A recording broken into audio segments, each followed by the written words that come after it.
Hello students, in this video we are going to study about the cell division, that is 7th chapter, cell division. You know that what is mean by cell division. Cell division की ज्याला आपण काय म्हणतो पेशी विभाजन. याची जर definition जर आपल्याला करायची म्हटली तर काय करता येईल. The cell division means there is formation of 2 daughter cells और 4 daughter cell from the parent cell. एका सेलपासून 2 किंवा 4 नवीन सेल्स तयार होणं त्याला काय म्हणतो आपण सेल डिव्हिजन. हे तुम्ही 10वीच्या वर्गामध्ये शिकला असाल. याच्यामध्ये आपल्याला कॅन यू रिकॉल मध्ये काही प्रश्न दिलेले आहेत ते पाहूया. How do your wounds heal, म्हणजे आपल्याला एखादी जखम जर झाली तर ती कशी बरी होते. तर जिथं जखम झालेली असते तिथं सेल्स काय होतात मग डेड होतात. मग त्या dead cells become replaced by the new cells. नवीन सेल्स कशा तयार होतात तर obviously by the process of cell division, आणि आपली जखम भरून येते. What is the difference between growth of non living material and living organism, म्हणजे लिव्हिंग आणि नॉन लिव्हिंग ऑर्गॅनिझम्स किंवा मटेरियलमध्ये ग्रोथ कशी होते हे आपण पहिल्या चॅप्टरमध्ये शिकलोय, म्हणजे बेसिक प्रिन्सिपल्स ऑफ लिव्हिंग ऑर्गॅनिझममध्ये शिकलोय. The growth which occur in living organism is called as intrinsic growth, while in non-living material growth is called as extrinsic, that is addition of same material. त्याच्यानंतर आपण cell division मध्ये cell cycle दिलेली आहे. त्याच्या अगोदर हे पाहूया आपण. Life of all multicellular organism starts from single cell that is zygote.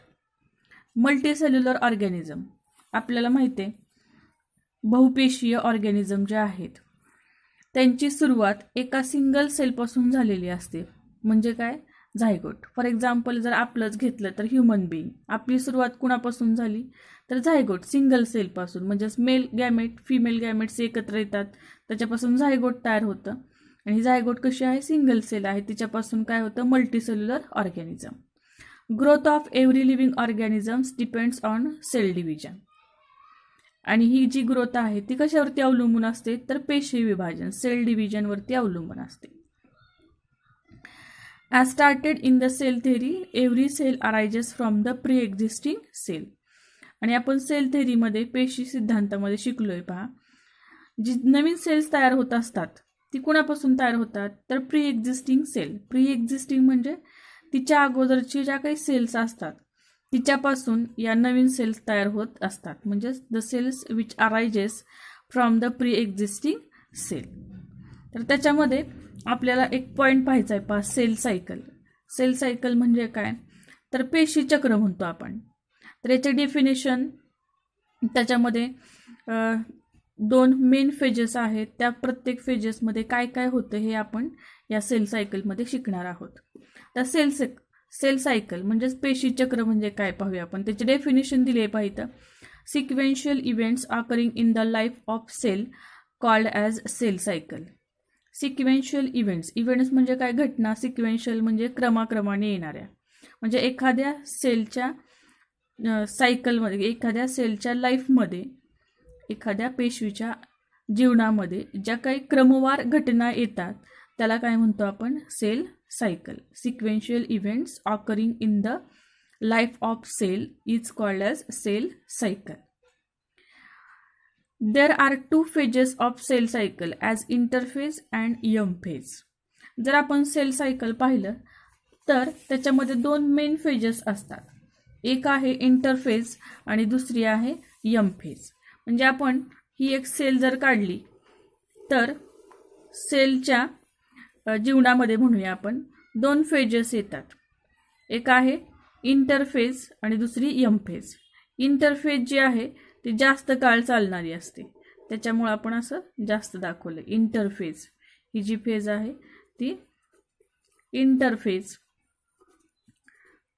आणि ही फेज कुठली आहे यम फेज, म्हणजेच इंटरफेज आणि यम फेज. याला आपण सेल सायकल म्हणतो. देर are 2 phases which occur in the cell cycle called as interphase and M phase. During interphase, cell undergoes growth or rest as per the need. During M phase, cell undergoes division. आता इंटरफेजच्या वेळेस काय होतं, sale स्वतःला काय करते prepare करते. Prepare कशासाठी तर डिव्हिजनसाठी, म्हणजे सेल स्वतःला काय करते, डिव्हिजनसाठी तयार करते, त्या फेजला आपण काय म्हणतो, इंटरफेज. आणि एम फेज म्हणजे काय असतं, ॲक्च्युअल डिवायडिंग फेज, त्याला आपण काय म्हणतो, एम फेज, म्हणजे सेल अंडरगोज डिव्हिजन.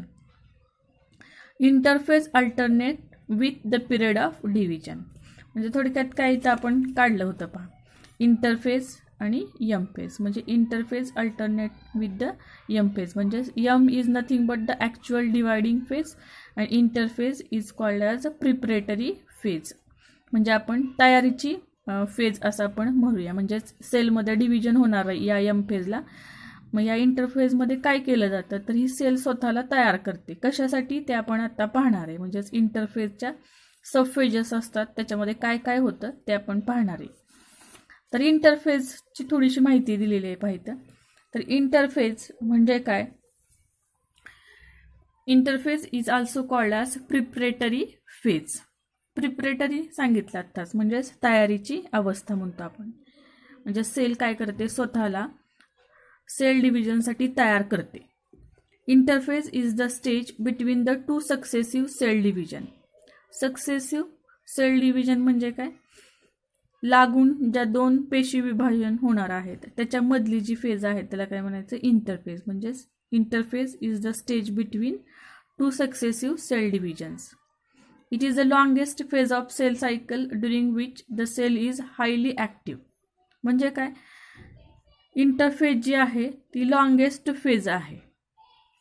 लॉंगेस्ट म्हणजे काय, जास्त काळ चालणारी फेज आहे. आता आपण इथे दाखवले पहा, ही इंटरफेज सगळ्यात जास्त काळ चालणारी फेज आहे, म्हणून तिला म्हणायचं longest phase. Highly active and prepare itself for cell division. Highly active म्हणजे इंटरफेजच्या वेळेस सेल जी आहे ती कशी असते, ॲक्टिव्ह असते, जास्त ॲक्टिव्ह असते, आणि ती स्वतःला काय करते, सेल डिव्हिजनसाठी तयार करत असते. The interphase is divided into 3 sub phases, that is G1, S and G2 phase. ही जी इंटरफेज आहे ती परत 3 भागामध्ये विभागली जाते, G1, S आणि G2 फेज. म्हणजेच ही पूर्ण सेल सायकल झाली की ज्याच्यामध्ये इंटरफेज आणि एम फेज असते. Interphase is again divided into G1, S and G2 phase. Then what is mean by G1, S and G2 phase? The G1 phase, G means growth. It is, or this is also known as first gap period or first growth period. G1 म्हणजे काय असतं, तर growth phase आहे, first growth phase किंवा आपण first gap period असंही म्हणतो. आता गॅप म्हणजे काय, तर त्याच्यामध्ये फर्स्ट गॅप फेज असं म्हटलेलं आहे. मायटोसिस आणि म्हणजेच ॲक्च्युअल डिवायडिंग फेज आणि सिंथेसिस फेज याच्यामध्ये एक गॅप आहे. त्याचबरोबर सिंथेसिस फेज आणि परत ॲक्च्युअल डिवायडिंग फेजमध्ये दुसरा गॅप आहे. म्हणजेच याला फर्स्ट गॅप फेज म्हणायचं, याला काय म्हणायचं, G2ला सेकंड गॅप फेज असं म्हणतात, किंवा it is first growth period. आता ह्या G1 मध्ये काय काय होतं ते आपल्याला पाहिजे. म्हणजे काय, it starts immediately after the cell division. ही G1 फेज जी आहे ती लगेचच सेल डिवाइड झाली की लगेच G1 फेज येते. म्हणजेच इथे एम म्हणजे काय, ॲक्च्युअली डिवायडिंग फेज. इथं सेल काय होते, डिवाइड होते 4 फेजेसमध्ये. तुम्ही 4 फेजेस पण शिकला असाल याच्या अगोदर 10वीला. तर याच्यामध्ये प्रोफेज, त्याच्यानंतर मेटाफेज, अनाफेज आणि टिलोफेज. म्हणजे हे सेल ॲक्च्युअली सेल डिवाइड झाली. सेल डिवाइड झाली की त्याच्यानंतर लगेचच G1 फेज येते. It starts immediately after the cell division. Cell performs the RNA synthesis, that is M, R and tRNA. म्हणजे G1 फेजमध्ये काय काय होतं हे दिलेलं आहे. तर G1 फेजमध्ये काय होतं, सिंथेसिस ऑफ RNA. RNAचे 3 प्रकार आपल्याला माहिती आहेत, mRNA म्हणजे मॅसेंजर RNA, रायबोसोमल RNA आणि ट्रान्सफर RNA. त्याचबरोबर G1 फेजमध्ये काय होतं आणखीन, protein synthesis and synthesis of membranes during this phase. म्हणजे G1 फेजमध्ये काय काय होतं, 3 गोष्टी लक्षात ठेवा, RNA सिंथेसिस, प्रोटीन सिंथेसिस, त्याचबरोबर आणखीन एक इथं लक्षात ठेवा, energy, that is ATP, required for the cell division is synthesized in the G1 phase. G1 म्हणजे काय लक्षात आलं? G1 म्हणजे फर्स्ट गॅप फेज और first growth period in which RNA synthesis, that is 3 type of RNA, protein synthesis and synthesis of membrane as well as energy, that is ATP, can be formed in G1 phase. त्याच्यानंतर दुसरी phase आहे इंटरफेजची, yes phase. Yes म्हणजे काय? Synthesis. या फेजमध्ये काय तयार होतं, काय सिंथेसिस केलं जातं? तर it is a synthesis phase in which DNA is synthesized और रिप्लिकेटेड. म्हणजे काय? या फेजमध्ये DNA जो आहे तो रिप्लिकेट केला जातो. रिप्लिकेट म्हणजे काय? डुप्लिकेट. म्हणजे समजा एक DNA मॉलिक्यूल असेल तर त्याच्यापासून 2 DNA, 2चे 4, म्हणजे थोडक्यात काय? DNAचे झेरॉक्स कॉपी काय केल्या जातात? वाढवल्या जातात. म्हणजे तुमच्या लक्षात येते का? एखादी सेल ही पॅरेंट सेल आहे. या पॅरेंट सेलमध्ये पॅरेंट सेलपासून 2 नवीन डॉटर सेल्स तयार होणार आहेत. ह्या पॅरेंट सेलमधले जे काही मटेरियल आहे ते काय पाहिजे? डबल पाहिजे. त्याच्याशिवाय या डॉटर सेल्समध्ये पाठवणार आहे का ती पॅरेंट सेल? त्याच्यामुळं इंटरफेजमध्ये अगोदर सगळी तयार केली जाते, नंतर मग डॉटर सेलमध्ये हे पाठवलं जातं. म्हणजेच या इंटरफेजमध्ये सगळं जे काही सेल ऑर्गेनेलीज आहेत किंवा DNA जो आहे, RNA जो आहे तो वाढवला जातो, डुप्लिकेट केला जातो. तर DNA डुप्लिकेट म्हणजे काय किंवा रिप्लिकेशन म्हणजे काय? DNAचे नंबर वाढवले जातात. So that amount of DNA per cell doubles. त्याच्यामुळं जो DNAचा अमाऊंट आहे प्रत्येक सेलमध्ये तो डबल होतो. Histone proteins are also synthesized during this phase. आता हे हिस्टोन काय आहेत? तर histones these are nothing but proteins which is utilized for the binding purpose of this DNA. DNAला बांधण्यासाठी हिस्टोन प्रोटीनची आवश्यकता असते. इथं DNA तयार होतोय म्हणजे त्याला बांधण्यासाठी प्रोटीन्स पण तयार होतात. कुठले? तर हिस्टोन. म्हणजे लक्षात ठेवायचं, यस फेज म्हटलं की यस फेजला काय होतं? DNA synthesis. आणि DNA बरोबर कोण येतात? तर हिस्टोन प्रोटीन्स. म्हणजेच in S phase there is synthesis और duplication of DNA and also there is synthesis of histone proteins during S phase. त्याच्यानंतर G2 फेज. तर G2 it is nothing but the second gap phase or second growth phase. आता या phase मध्ये काय काय होतं? तर during this G2 phase the nucleus increases in volume. याच्यामध्ये काय होतं? न्यूक्लियसची साईज वाढवली जाते. Nucleus increases in volume. Metabolic activities essential for cell division occur during this phase. Various proteins necessary for the cell division are synthesized during this phase. Cell डिव्हिजनसाठी जे वेगवेगळे proteins लागतात ते सुद्धा या G2 फेजमध्ये तयार केले जातात. Besides RNA synthesis also occur during this phase. RNA synthesis काय काय पाहिलं आपण? G2 फेजमध्ये काय काय होतं? Nucleus become increases or size of nucleus become increases. Later on metabolic activities occurs in that phase. Later on various type of proteins which are required for the cell division can be formed in G2 phase, as well as RNA synthesis occurs in this G2 phase. In animal cells a daughter pair of centrioles appear near the pre-existing pair. म्हणजे काय? Animal सेल्समध्ये daughter pair of centrioles can be appear. Centriole it is the nothing but the cell organelle which is formed only in animal cells. Centrioles आपण cell structure and organization या टॉपिकमध्ये युकॅरियोटिक सेलमध्ये काही sale organelle पाहिल्या होत्या. त्याच्यामध्ये तुम्ही सेंट्रिओल हा शब्द ऐकला असेल किंवा सेंट्रिओल सेल ऑर्गेनेली पाहिली असेल की जे असे एकमेकाला काय असतात परपेंडिक्युलर असतात आणि त्याच्या भोवताली काय असतात असे ॲस्ट्रल रेज असतात. आणि त्याच्यापासून हे सेंट्रिओलचं काम काय असतं तर स्पिंडल फायबर्स तयार करणं. सेंट्रिओलचं काम काय असतं स्पिंडल फायबर्स तयार करणं. आणि स्पिंडल फायबर्स म्हणजे थोडक्यात काय धागे तयार करतात स्पिंडल फायबर्स की जे काय करतात क्रोमोसोमला बांधण्यासाठी वापरले जातात. आणि ते कुठं तयार होतात तर ॲनिमल सेल्स. ॲनिमल सेल्समध्ये सेंट्रिओल्स असतात. Appear near the pre existing pair. इथं दिले पहा स्पिंडल फायबर सेंट्रिओल. आता इथं सेपरेट स्पिंडल फायबर न देता काय लिहिले फक्त सेंट्रिओल. सेंट्रिओलपासूनच स्पिंडल फायबर तयार होतात म्हणून इथं तसं काही दिलेलं नाही. तर these are the 3 phases of interphase. Interphase G1, S and G2 phase.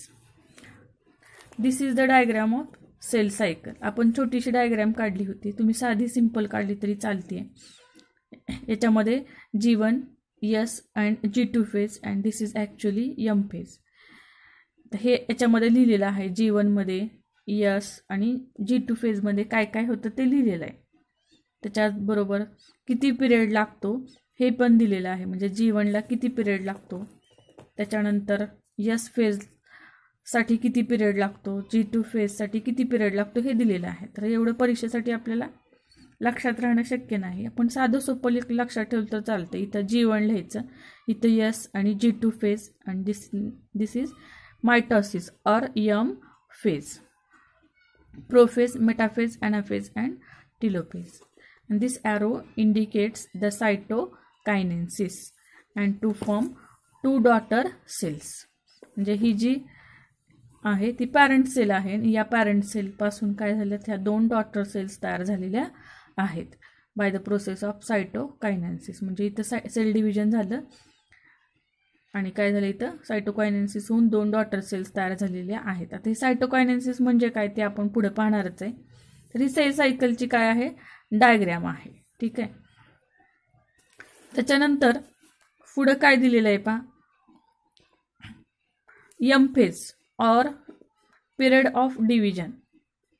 M phase म्हणजे काय तर mitosis. M stands for mitosis or meiosis. It is depends upon the type of cell. म्हणजे कुठल्या प्रकारच्या सेलमध्ये होतंय.